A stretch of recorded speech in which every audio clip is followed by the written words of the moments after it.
নমস্কার বন্ধুরা, আজ আমি আপনাদের মাছের তেল দিয়ে একটা লোভনীয় রেসিপি করে দেখাবো, যে রান্নাটা গরম ভাতের সাথে অসাধারণ লাগে।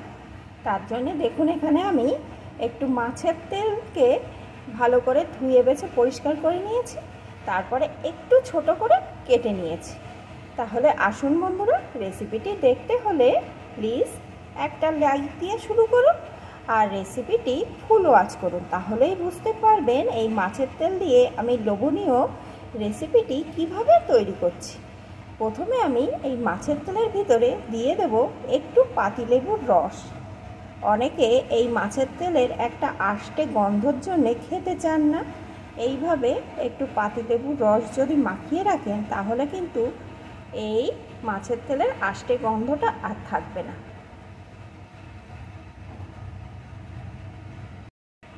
দিয়ে দেব একটু লঙ্কা গুঁড়ো,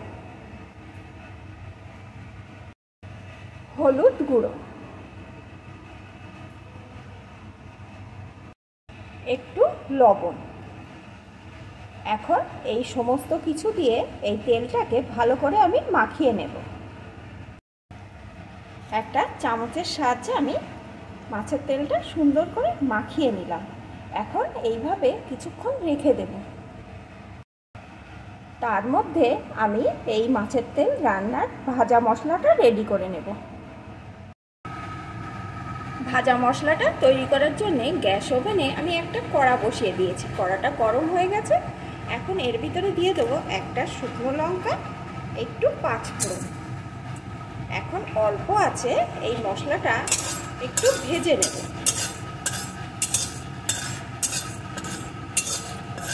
খুব বেশি লাল লাল করে ভাজবো না, মোটামুটি একটা সুগন্ধ উঠে আসলে এটা নামিয়ে নেব। অল্প আছে, এটা আমি ভেজে নিয়েছি। এখন এ দিয়ে একটা সুন্দর গন্ধ উঠে আসছে। এখন এটা নামিয়ে একটু ঠান্ডা হওয়ার পর আমি গুঁড়ো করে রেখে দেব।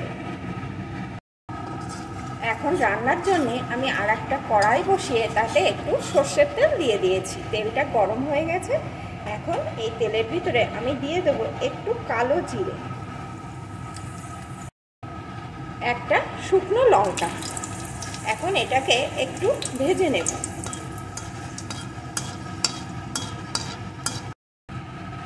লাল লাল করে ভেজে নিয়ে এখন এর ভিতরে দিয়ে দেবো আমি একটা পেঁয়াজ কুচি। পেঁয়াজ কুচিটাও একটু ভেজে নেব।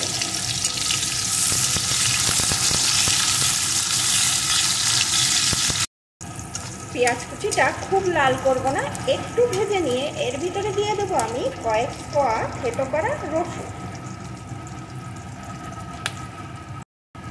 সাথে দিয়ে দেবো একটু থেতো করা আদা। এখন এগুলোকে একটু ভেজে নেব।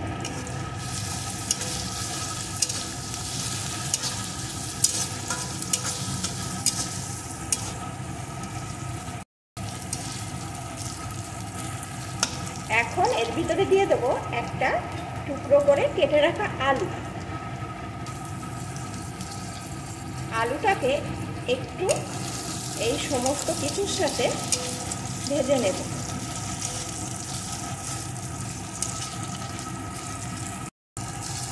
আলুটাও একটু ভেজে নিয়েছি। এখন এর ভিতরে আমি দিয়ে দেব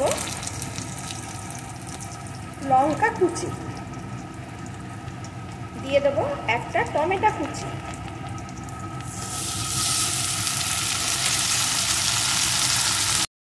একটু লঙ্কা গুঁড়ো, হলুদ গুঁড়ো, স্বাদ মতো লবণ। মাছের তেলে কিন্তু লবণ দেওয়া আছে, সেই বুঝে এখানে লবণটা দিতে হবে। আর ঝালটা কিন্তু আপনারা আপনাদের পছন্দ অনুযায়ী দিয়ে নেবেন, তবে ঝালটা এখানে বেশি হলেই ভালো হয়। এখন সমস্ত কিছুকে একটু এইভাবে কষিয়ে নেব।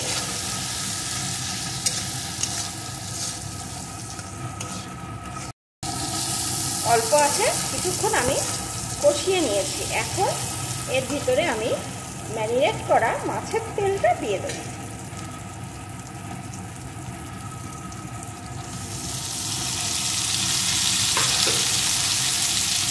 এখন তেলটা এইভাবে সমস্ত কিছুর সাথে নাড়িয়ে নাড়িয়ে রান্না করে নেব।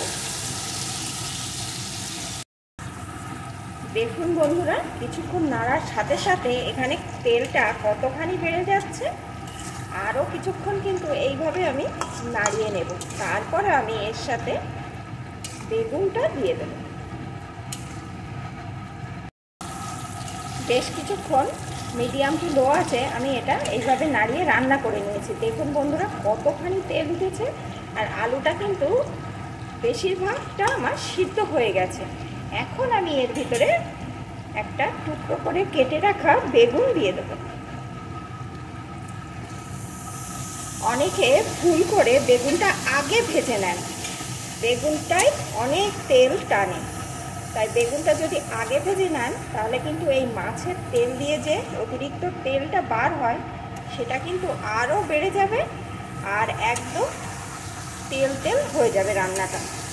তাই বেগুনটা আপনারা এইভাবে পরে দিয়ে এই তেলের সাথে ভেজে নেবেন। বেগুন তো যখন তখনই রান্না হয়ে যায়, বেগুন সিদ্ধ হতে একদম সময় কম লাগে। তাহলে এইভাবে দেবে, তাহলে বেগুনটা ও ভালো রকম রান্না হয়ে যাবে, আর একদম গলেও যাবে না, আর এই মাছের তেলের সাথে বেগুনটা ভাজা হয়ে যাবে। বেগুনের জন্য আর অতিরিক্ত তেল এখানে লাগবে না। এখন এইভাবে নাড়িয়ে নাড়িয়ে বেগুনটাও আমি সমস্ত কিছুর সাথে ভেজে নেব।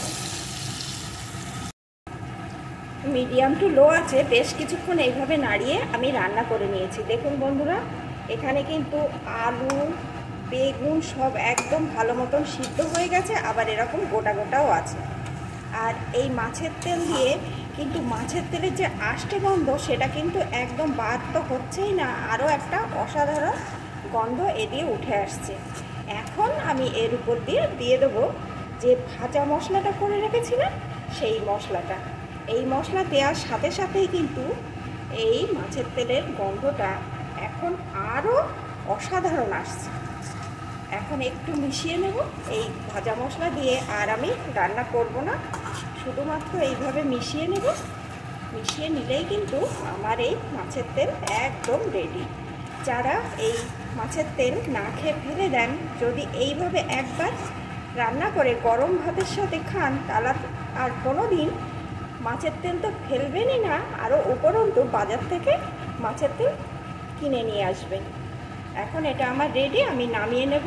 বন্ধুরা, আমার রেসিপিটি আপনাদের কেমন লাগলো প্লিজ কমেন্ট করে জানাবেন, আর ভালো লাগলে কিন্তু অবশ্যই একটা লাইক শেয়ার করে দেবেন। এখন এটাকে আমি নামিয়ে নেব।